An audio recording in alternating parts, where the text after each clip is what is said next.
Hello viewers, स्वागत है आप सभी का मेरे YouTube channel school tuition goodies में। बच्चों, हम कर रहे थे चैप्टर माइक्रो ऑर्गेनिज्म या सूक्ष्म जीव। और इसमें हमने क्या पढ़ा था बच्चों? इसमें हमने माइक्रो ऑर्गेनिज्म या सूक्ष्म जीव के पार्ट पढ़े थे। उसके बाद हमने उसके इम्पोर्टेंट काम पढ़े थे, यानी कि इम्पोर्टेंस क्या है हमारी लाइफ में उसकी और हमारे डेली जीवन में। और फिर हमने पढ़ा था उसके हार्मफुल इफेक्ट क्या है हमारे डेली जीवन में। और एक हमने पढ़ा था बच्चों फूड पॉइजनिंग या खाद्य विषाक्तता के बारे में, जो कि एक बीमारी है जिससे हम आमतौर पर कई बार देखने को मिलता है या फिर पीड़ित हो जाते हैं। तो बच्चों, अब आगे बढ़ते हैं। अब पढ़ते हैं हम आज कि कैसे फूड को प्रिजर्व किया जा सकता है। फूड का प्रिजर्वेशन इसलिए ज़रूरी है, सबसे पहले तो बच्चों एक चीज़ समझ लीजिए कि ऑलमोस्ट एवरीडे हमें अलग अलग चीज़ों की रिक्वायरमेंट पड़ती है और रिक्वायरमेंट के हिसाब से हमें खाना कई बार नहीं मिलता, क्योंकि मौसम के हिसाब से खाना मिलता है।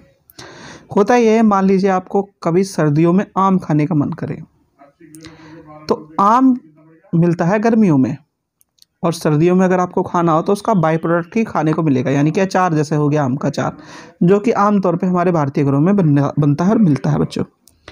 तो उसके बाद आपको क्या मिल सकता है खाने को? जेली, जैम, इस तरह की चीज़ें खाने को मिल सकती है बच्चों।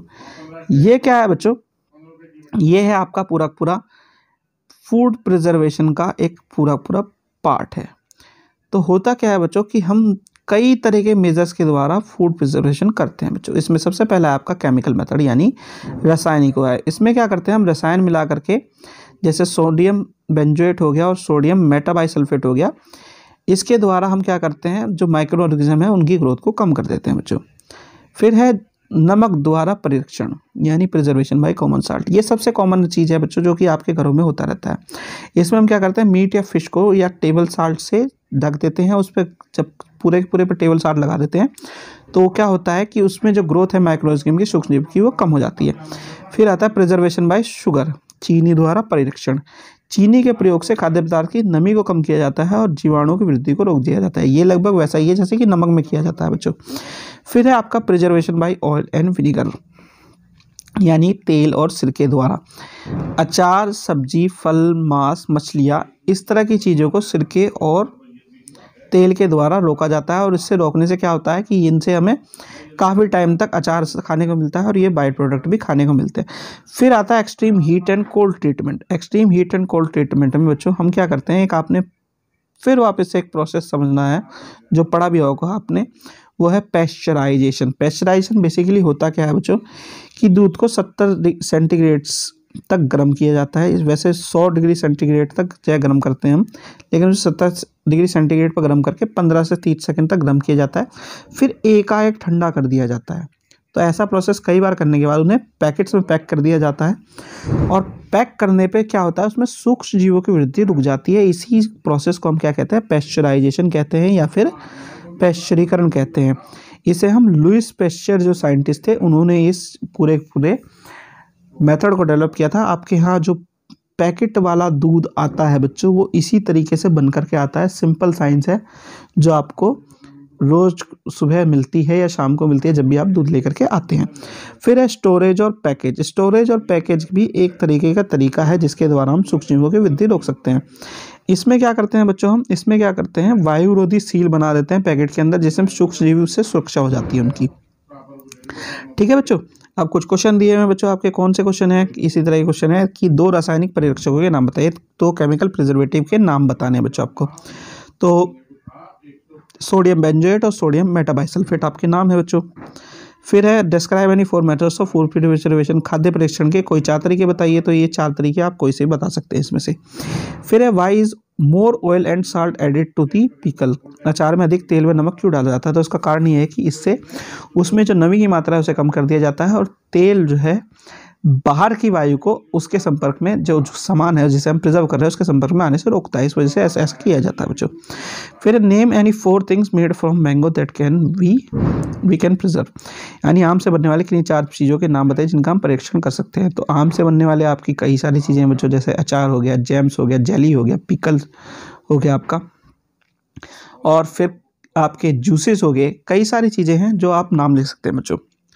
आगे बढ़ेंगे बच्चों हम, तो आगे हमें एक चीज़ जो नई जानने को मिलेगी वो है नाइट्रोजन फिक्सेशन, नाइट्रोजन स्थिरीकरण जिसे कहते हैं बच्चों।